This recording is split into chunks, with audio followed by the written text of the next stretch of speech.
DJ Ranjeet Siwan.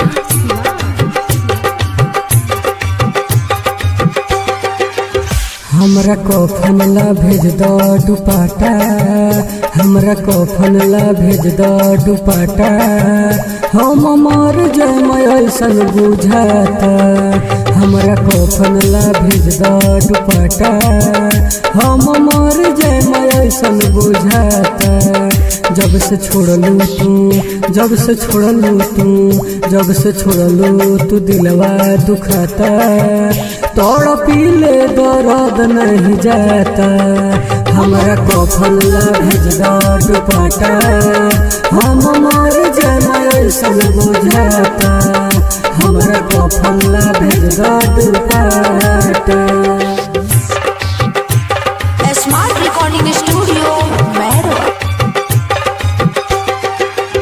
आके देखलो कैसन हालत बाटे, दिन दिन मोर देहिया गलत बाटे, दिन दिन मोर देहिया गलत बाटे।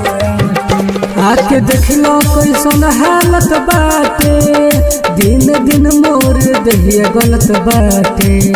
अब हमसे हो, अब हमसे हो, अब हमसे न पानी पियल जाता।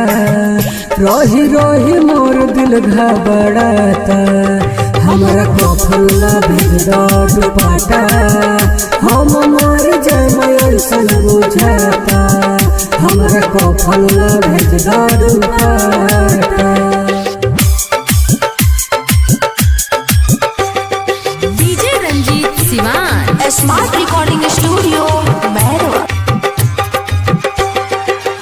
अजीत प्रेमी के दिल चकना चूर कई के, जब से गइल बारू नजरी से दूर होई के, जब से गइल बारू नजरी से दूर होई के। अजीत प्रेमी के दिल चकना चूर कई के, जब से गइल बारू नजरी से दूर होई के। टुनटुन यादव के, टुनटुन यादव के, टुनटुन यादव के चल गइल पता।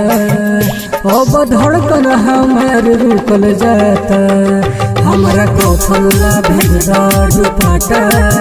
हम मर जाए ऐसन बुझाता, हमरा कफन ला भेज दो दुपट्टा।